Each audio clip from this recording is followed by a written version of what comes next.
sejahtera, salam kebajikan, namo buddhaya, Om Swastiastu, Assalamualaikum warahmatullahi wabarakatuh. Baik, kami di sini kelompok 1 ingin memaparkan tentang materi konsep negara hukum dan negara hukum di Indonesia, Restat dan Mastat. Nah, dengan saya sendiri, Dede Firmansyah dengan NIM 2311264 dan kawannya di sebelah kanan saya.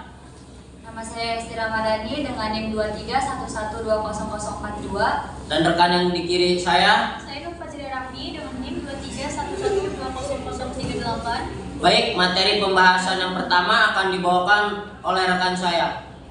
Pertama yang akan disampaikan oleh saya sendiri Nur Fajri Rahmi, yaitu konsep negara hukum, bahwa tipe negara hukum ini tipe yang umum yang dimiliki oleh negara-negara di dunia. Adapun dulu itu dipegang oleh sang penguasa, bahkan hukum pun harus tunduk kepada sang penguasa. Tetapi diadakannya perubahan. Nah, setelah adanya perubahan ini menghasilkan bahwa panglima yang paling tertinggi di dalam suatu negara yaitu hukum.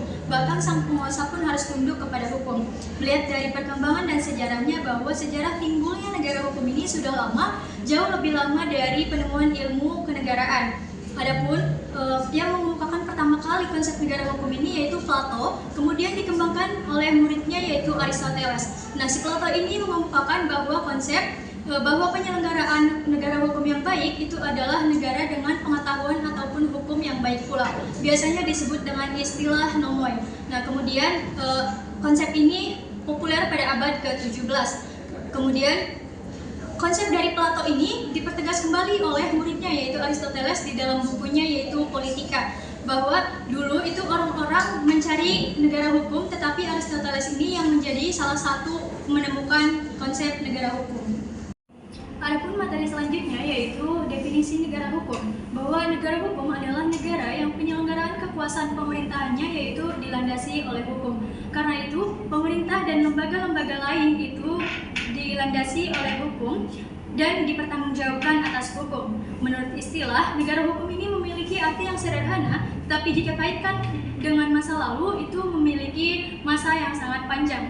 Nah, yang melatar belakangi adanya negara hukum ini bahwa adanya kesewenang-wenangan orang-orang di masa lampau. Oleh karena itu, unsur-unsur negara ini memiliki ikatan yang kuat terhadap sejarah dan perkembangan di masyarakat di sebuah negara.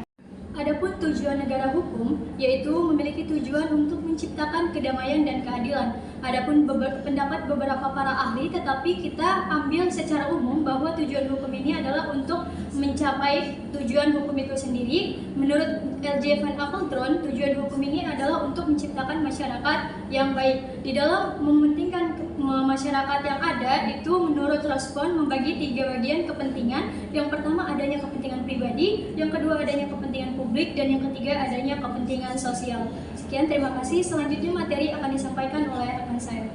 Baik, di sini saya akan menjelaskan tentang konsep Restat dan Mastat. Restat sebagai negara hukum dan Mastat yang lawannya sebagai negara kekuasaan. Restat adalah negara hukum. Konsep ini didasarkan pada peraturan perundang-undangan, yang mana konsep ini bertujuan untuk membatasi penyalahgunaan kekuasaan pada pemerintahan dan melindungi warga negara dari kekuasaan kesewenang-wenangan tersebut. Sejarah Restat ini bisa kita lihat lagi dari pemikiran ahli hukum dan para filsuf di Eropa seperti Immanuel Kant dan Friedrich Julius Stahl.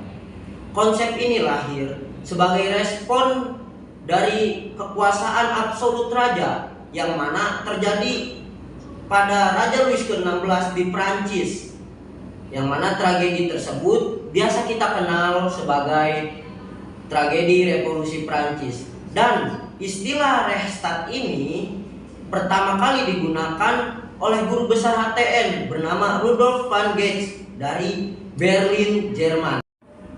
Konsep Restat mengandung 4 elemen penting, yakni pembagian kekuasaan, pemerintahan yang berdasarkan undang-undang, adanya perlindungan hak asasi manusia, dan adanya peradilan tata usaha negara. Selanjutnya ialah Mastat atau negara kekuasaan. Mastat adalah sebuah sistem pemerintahan yang mana didasarkan pada kekuasaan atau kehendak penguasa tersebut tanpa sesuai dengan prinsip-prinsip hukum. Dalam konsep Mastadt ini bisa kita lihat berasal dari teori teokrasi, yang mana teori teokrasi ini mengibaratkan bahwasannya kekuasaan adalah bersumber dari Tuhan. Maka bersumber dari Tuhan itulah seiring berjalannya zaman, kekuasaan penguasa diibaratkan sebagai wakil dari Tuhan di muka bumi. Adapun ciri-ciri negara Mastadt atau negara kekuasaan ialah yang pertama, pemerintahan yang otoriter menjadi dasar rujukan negara. Yang kedua, negara mengikuti kehendak penguasa. Yang ketiga ialah pengambilan keputusan hanya didominasi oleh segelintir orang atau individu. Sekian dari saya terkait tentang konsep Reichsstaat dan Mastadt. Selebihnya materi selanjutnya akan dilanjutkan oleh kawan saya. Baik, saya akan menjelaskan tentang konsep negara hukum di Indonesia. Negara Indonesia merupakan negara hukum yang tertera pada pasal 1 ayat 3 Undang-Undang Dasar tahun 1945 bahwa negara Indonesia merupakan negara hukum. Negara hukum Indonesia adalah negara hukum yang berlandasan pada Pancasila. Pancasila sebagai dasar negara hukum merupakan cerminan dari jiwa bangsa Indonesia. Menurut Azhari, adapun ciri-ciri negara hukum Indonesia berdasarkan Pancasila. Yang pertama, adanya hubungan erat antar agama dan negara. Yang kedua, bertumbuh pada prinsip ketuhanan yang Maha Esa. Yang ketiga, menganut keagamaan yang bebas dalam arti positif. Yang keempat, ateisme itu tidak dibenarkan, komunisme itu dilarang. Yang kelima, menganut asas kekeluargaan sekaligus kerukunan. Secara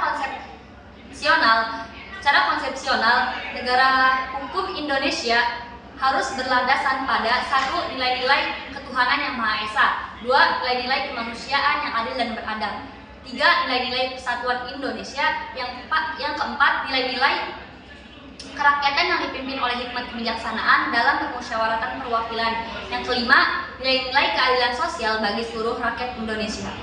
Adapun ciri-ciri dari negara hukum Indonesia, yang pertama, tindakan negara dibatasi oleh hukum. Yang kedua, setiap tindakan negara harus berlandasan pada hukum yang ada sebelumnya. Yang ketiga, kekuasaan negara dipisah menjadi badan yang membentuk perundang-undangan, pelaksanaan, dan mengadili. Yang keempat, negara Indonesia menganut 3 sistem hukum sekaligus. Yang pertama ada sistem hukum sipil, yang kedua ada sistem hukum adat, dan yang ketiga ada sistem hukum agama. Selanjutnya adapun landasan dari negara hukum. Yang pertama, konstitusi sebagai hukum tertinggi di Indonesia. Yang kedua, yang dinyatakan pada pasal 1 ayat 3 Undang-Undang Dasar tahun 1945 bahwa negara Indonesia merupakan negara hukum. Sekian penjelasan dari saya tentang negara hukum di Indonesia. Mungkin itu saja yang bisa kami sampaikan dari kelompok 1 terkait tentang konsep negara hukum, Reichsstaat dan Mastadt, dan konsep negara hukum di Indonesia. Cukup sekian dari kami, apabila ada kekurangan mohon dimaafkan. Sekian dan terima kasih. Wassalamualaikum warahmatullahi wabarakatuh.